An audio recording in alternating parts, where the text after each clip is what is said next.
everyone. This is Joyce Polino Crane, News Director at WestfordCAT. I have a special show for you today. One of our board members, Betsy Alvarez, is here to talk about a show that she is launching in a week or so. Yes, in January. In January, called New Beginnings. And we're here to introduce this show. Welcome, Betsy. Thank you, Joyce. A pleasure to be in here. So the show is called New Beginnings. Yes. And you are launching it, looking for people to speak with. Yes. But this is a show that's targeted for the Latino community, correct? Correct. And you are going to do something special for us today. Yeah. You're going to speak in both English and briefly in Spanish so that you can tell the Latino community what is happening with the show. Absolutely. I'd love to do that. Yes. So why don't you tell us first in English? Well, thanks for the opportunity to be here. I am really excited about this new show, and it's going to be launched in the new year. New Beginnings for English and Nuevos Comienzos in Spanish. And the whole idea of the show, if I may, is it's an interviewing show, and it's different in the sense that we're trying to reach out to the human element in the struggles that people might have to face in life and what motivates different people at different stages in their lives, and for different type of stories. We're going to launch a different, the show will have, it's in series because life, it's complicated and it's complex, and we have different stories of people. We'll have a series on immigration, a series at a personal story, personal stories. We'll have stories in parenting, school, different types of things, health issues that people face, and how they are able to reinvent themselves and start a new life. Well, that sounds really deep and, very significant. I'm looking forward to seeing it. Thank you. If you would you look in that camera and tell the Latino community the same thing you just spoke in English? Absolutely, I'd love to do that. Hola a todos, un saludo muy especial. Soy Betsy Carolina y estoy con la directora de noticias, Joyce Polino Crane, aquí en WestfordCAT. Estamos haciendo una entrevista para lanzar mi nuevo show que se llama Nuevos Comienzos, como muchos de ustedes ya saben. El show será un show de entrevistas basado en la vida real de historias de personas que nos contarán sus historias de lucha y de victorias, de sobrevivencia y qué los ha motivado a salir adelante en la vida y cómo han podido lograr reinventar sus vidas. Así que espero que todos puedan ver esta entrevista y el show que lanzaremos con el nuevo año, un nuevo comienzo, en enero del 2019.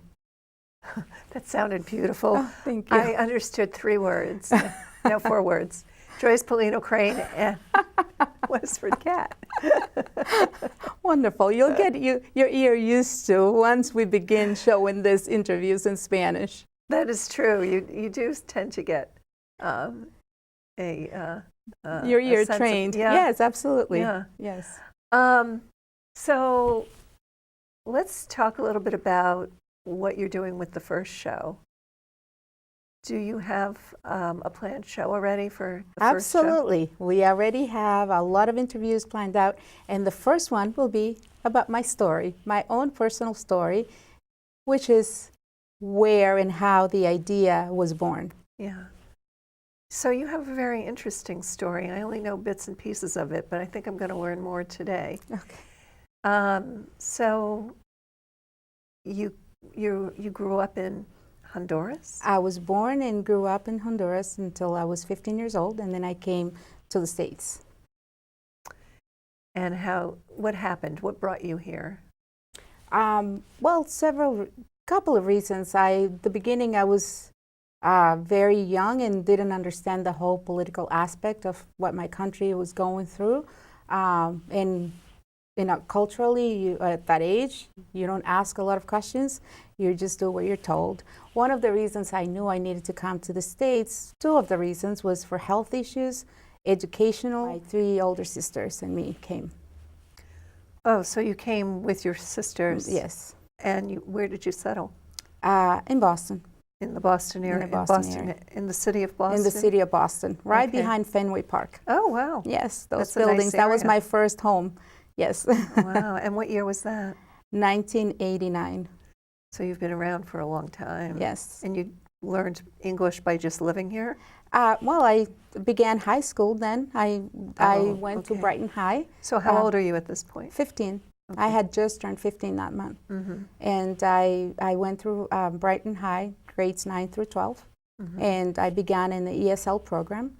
And then a few months later, I began the regular English program. Mm-hmm. So you're here with your sisters, you're going to high school, you graduate high school, Yes. and what happens then? I graduated high school, and then I wanted to go to college, but I couldn't because at this point the only thing I had was a work permit. And I didn't qualify for financial aid. I didn't have my parents here. So I did the natural thing and I went to work. I got an internship at Gensheim in Kendall Square as part of a program. They chose, you had to apply for it and be chosen, and I was chosen, and that sort of gave me a career. And I landed in the IT department, and I used to do a lot of research for them around the schools. Back then, the internet was limited, and not everyone owned a computer, so I did a lot of research around the colleges in town, and that always motivated me to stay on track. I knew that one day I was going to be one of those students, and I did. Yes, so you somehow made it to Northeastern? I did. So years later, when I first got my green card, because the immigration system, you have to wait for years. It's not as easy as people think it is. You go through a system and you have to wait for years, for not only to qualify for some things, but also so that you can, just for the immigration system to process your application. So finally, when I got my green card, that day, I gave my 2-week notice at work, and I applied for college, and I started at Bunker Hill actually, and then to earn credits, and from there I applied to Northeastern University. I never thought I would make it, but I actually had excellent grades. I was really smart in school, and I was booked applied. I was always, that was my dream. So I guess that helped, and I got into Northeastern University. And you majored in what? I majored in journalism, communications. Mm-hmm. And then I had the opportunity with them to study abroad in France. I went to study French in world studies. And I also went the second time, right before my last semester, before I graduated, I went to study international politics at Cambridge University in England. Oh, how interesting. So you spent some time in England then? Yes. And is there any significant memory of that period of your life when you were in England? Absolutely. There were so many things that I learned. I haven't been educated in my elementary school in Honduras, in a third world country, then doing high school in some college in America, and going sort of like doing, after I graduated, I'm doing this program in England. It opened my eyes in ways that I guess you can only experience that when you are in a different culture and when you can compare educational systems. And I also did something that was appealing to me, in that it goes, whether we want to accept it or not, it goes hand in hand with politics, which is religion. Mm-hmm. And it's something dear to me. I'm a woman of faith, and I've always been interested in what motivates people, what people believe in. So I took a class in Islam, Judaism, and Christianity while I was in England. And the opportunity to be with people from around the world that have a different perspective than we have here in the Western part of the world, it was amazing. And I think that it opened my eyes to realize that we, in a lot of ways, we're more alike than not, even when we speak different languages and we look different. So that was a wonderful experience for me. That's wonderful. So did you take a full load of courses there? I did. So you had to complete, I can't remember how many credits right now, but you had to, in order to get certified and to get the World Politics certificate, you had to complete a load of courses there. So I took those courses. I also took another course in, you got to choose politics and world politics, of course, and I have an interest in photography, obviously, with being in communications. So we took a very interesting, so I took different courses in arts, in the arts department. So I took, the word escaped my mind right now. I'm trying to think of the word, but the structure of the buildings in Europe.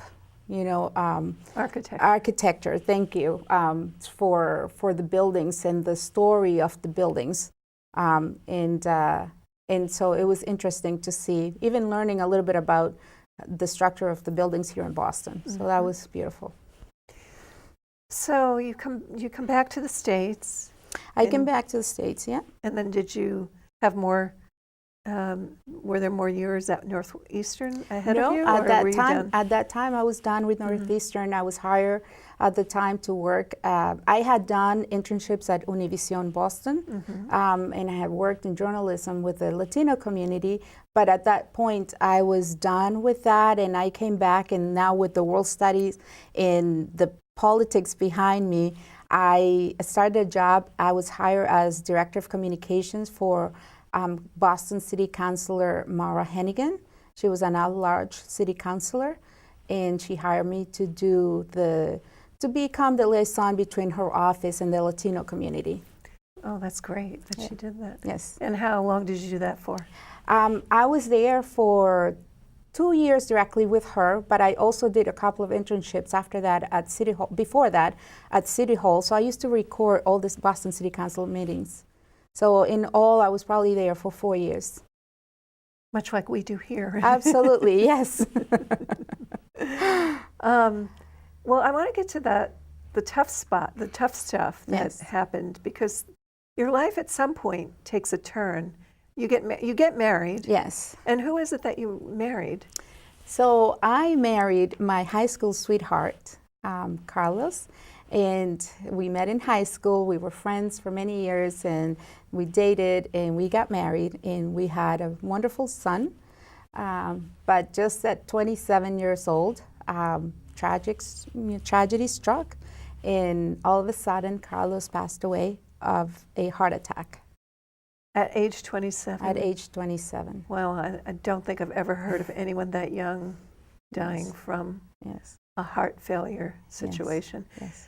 So what was the cause of it? Unfortunately, he had a medical condition that no one was aware of. He had just gone to the doctors 3 weeks before to have a checkup because he didn't feel well. We had a couple of trips abroad.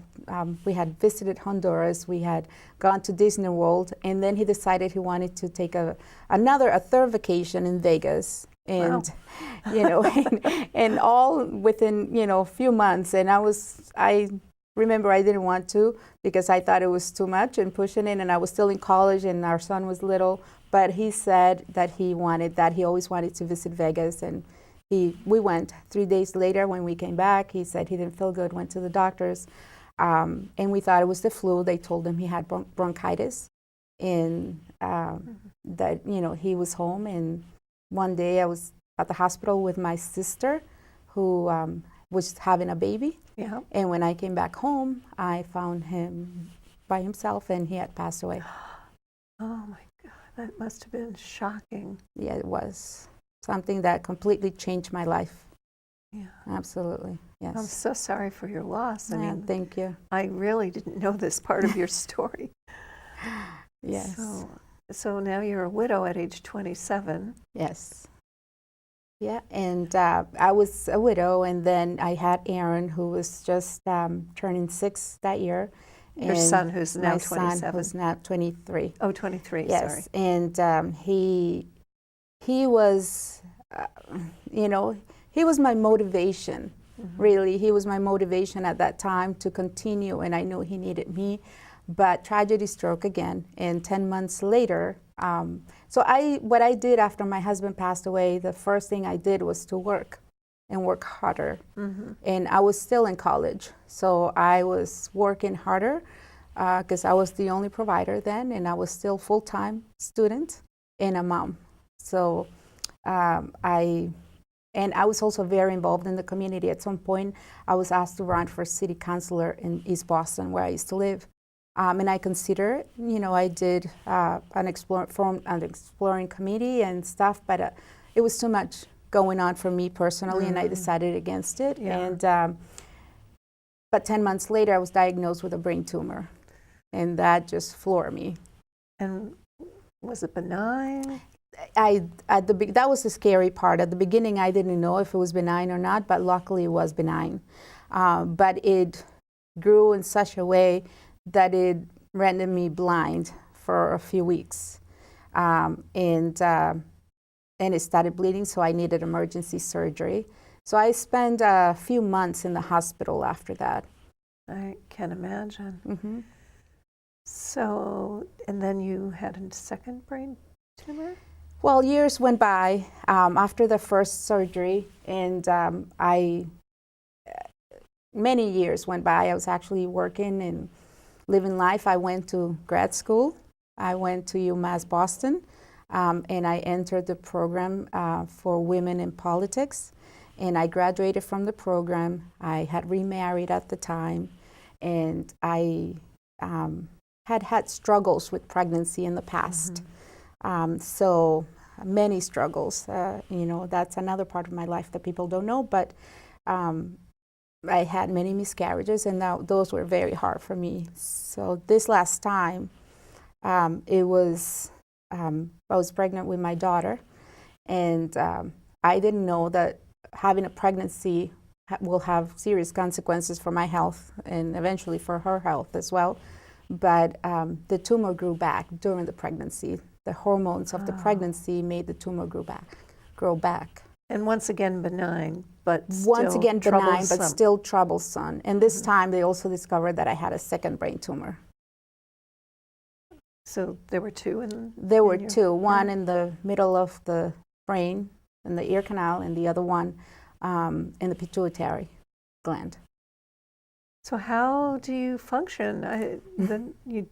You look the picture of health. Yes. So how does this all turn out? Well, I began a process of getting better. At the time, the pregnancy was tough, and I'll talk more about the details of what that was like. When I launched my show, and I tell my first story so people will know. And I love to, I want to go back and just say that in the middle of all of this, what really motivates me is the faith that I have in God. And that's where I gather my strength from. And I truly believe that if it wasn't because of that faith that I have in God, and that there is a power out there bigger than we are, and that there is a purpose for our lives, I don't know if I will be here today. But that's what really got me through all these tough times in my life. Your faith. My faith in God, yes. And even though it was really hard, it's hard when you're going through stuff, but when you see your kids going through stuff, it's the hardest part, or other people that you love. So for me, it was always having Aaron was a motivation to remain healthy for him. He had lost his father, so I didn't want him to lose his mother as well. Right. And then I had my daughter, Bree, who finally I was able, after having had 7 miscarriages, I finally, became a mom after a fertility treatment again. And I had to face this brain tumor. This time I decided not to have surgery because the risks are greater than the benefit at this point, having a second, and the scars that it leaves. Right. So I went through a really tough period. During the pregnancy, I also had a car accident that came to do a lot of damage to my hip and my leg. So at the time, we required like 3 or 4 surgeries, both my daughter and I, and we needed to take care of ourselves. So at that point, I was forced to leave my career aside and dedicate myself to getting better and getting my daughter better. How was your daughter Bree hurt? We don't know exactly, the doctors can't pinpoint, but we're certain that All the drugs that they had to give me during my stay at the hospital, all those months, probably had an effect on her health. During the pregnancy, I also had my gallbladder removed, and I went through a whole full surgery when I was 6 months pregnant. Yeah. So you landed in Westford. I landed in Westford. So at the time, family life was hard, and a lot of issues were going on at the time, and sometimes marriages can't survive that, and mine certainly didn't. I'm sorry. And yeah, so I had my daughter, and 6 months later, I was separated and went through a very hard divorce, and became a single mom again for the second time. And I had my son, who had just graduated from Lexington Christian Academy, and was going to college. And I had a newborn baby at the time. So I knew that she had some health issues that would require early intervention and special education. And I had worked for the charter schools as a regional director for the charter schools. And I had worked with the public schools in Boston, and I knew my options. And I did some research of towns. At the time, I was struggling personally with all of what was going on, and I needed a place to rest. And I visited several towns and did my research and education, and I came to Westford after I did some research and education. But when I came to visit the town, I had never been to Westford. I fell in love with the place, with the landscape. Yes, I had that same experience the first time I came to Westford. I think it honestly is the prettiest town I have ever been in. Yes, that's exactly the feeling I had. I loved the fact that it was away from the city, but not too far. To me, at least, it wasn't. My family thought I had moved to another planet, but they were all in Boston. But I loved the peace that I felt when I drove through the beautiful landscapes, and it reminded me in a way of Honduras, with the long pines and the long trees and the oak trees and all of that. So I fell in love with the place, and then I decided that this was, I prayed a lot before. And when I feel at peace in a place, I feel like that's God giving me the answer and the go ahead. And Westford became my refuge, and and then I started making connections in town. And I have to tell you, I found the most beautiful people in this town that really lent me a hand when I needed it the most. People that have helped me from bringing food to my home when I couldn't after I had surgery, when I couldn't go to the market, when I couldn't cook, and that took care of me, a complete stranger. People that opened doors for me. And then I always loved to give back, and even though I couldn't work at the time because I was taking care of my daughter and myself, I've always loved to volunteer in the community and to be active as much as I could, because I do have some struggles with health for obvious reasons that I just discussed. Yes. So I became a journey of getting better, and I had gained a lot of weight because of the medicines I was on. I was on a lot of steroids as part of my treatment, and I gained a lot of weight, and I couldn't walk. But eventually my daughter had her surgeries. After I took care of my daughter, I decided it was time to take care of me. I had my surgeries that I needed and began exercising. I was finally able to move around and do a little bit more. And that started the whole thing. The journey of transformation and reinventing my life. And I came to WestfordCAT. And thus new beginnings. And that's the new beginning for me. We only have about a minute left. Yes. And I want to give you the chance to say something more to the Latino community. Maybe you can continue what you were just saying, but say it in Spanish. Yes, absolutely. But before that, I just want to say that WestfordCAT really gave me the opportunity to reinvent myself in my career, and gave me that opportunity to do what I'm doing and what I'm passionate about. So thank you to all of you here.